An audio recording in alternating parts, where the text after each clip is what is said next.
What's going on, mother truckers? By the time you watch this video, there will be over 3 million people that have signed a petition so that Rohel Maderos can be let go or his time be reduced from 110 years. Now, someone made a petition believing that this was an accident and that the company should be held accountable. But truck drivers, they honestly feel a little bit different. They feel that he should be held accountable and that what he did was negligent on his part and he should have been a professional truck driver. Read the signs, did his inspections, had his truck in gear, used the runaway ramps, and so there were so many situations. We run a trucking channel, and I would say that from all the hundreds of comments, 80% thought it was fair and 20% thought it was excessive. But most truck drivers thought that the sentence was fair. Comment down below about this.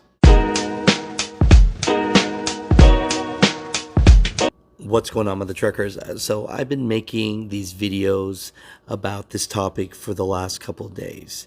And basically, this truck driver got into the accident in 2019 in close to Denver, Colorado on the I-70 going down. And, he wasn't in gear. He didn't use runaway ramps.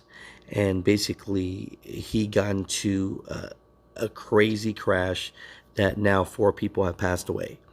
And because of his negligence, he was sentenced to 110 years in prison. If I had the discretion,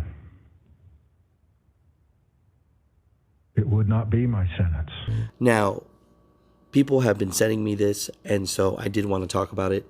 On change.org, you can see that someone has written a petition, and it has gone up to 2.6 million signed. And from this, they're asking either to let him go or to reduce his time sentence. And so you look at this, and there are a lot of people signing this petition that believe that Rohel should be let go or his time should be reduced. So this person that started this petition was Heather Gilby, and she's not a part of the family or anything like that. She just thought that this was a wrong sentence.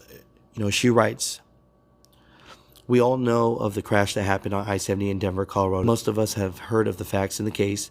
Rohel Maderos, 23, has nothing on his driving record or in his criminal history. He had compiled with every single request by the Jefferson County courts investigations on the case.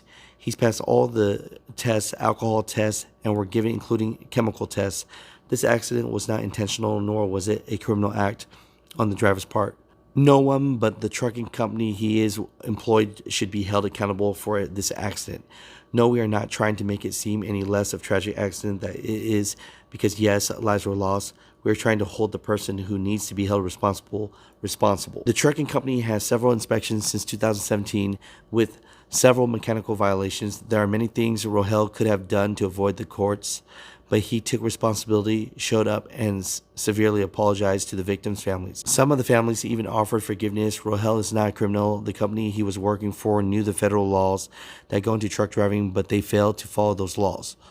And then it says, Rohel has said several times that he wishes he had the courage to crash and take his own life that day. This tragic accident wasn't done with it. It wasn't a criminal act. It was an accident.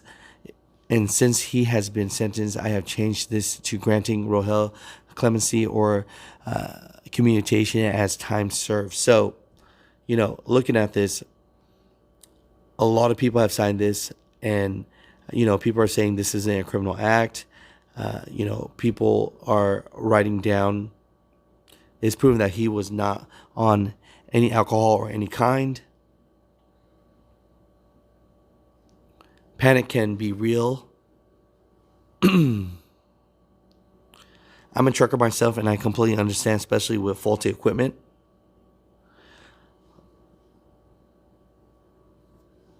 These companies be knowing that some of their vehicles are in need of repairs. Basically, it wasn't intentional. Now, this is the interesting part about this, because being a truck driver myself and, running a trucking show channel, truck drivers are actually being less forgiving on this and believe that the sentence is fair. As a professional truck driver, you always have to check your equipment.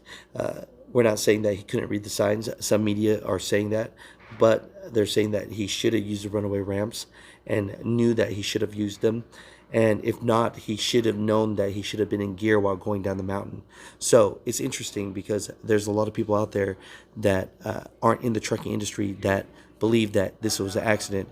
But as a truck driver, people are being less forgiving. Mother truckers, comment down below. Even though millions of people are signing this petition, and probably by later on today, over 3 million people will sign it. Do you think that he should be let go or his time should be reduced? Comment down below.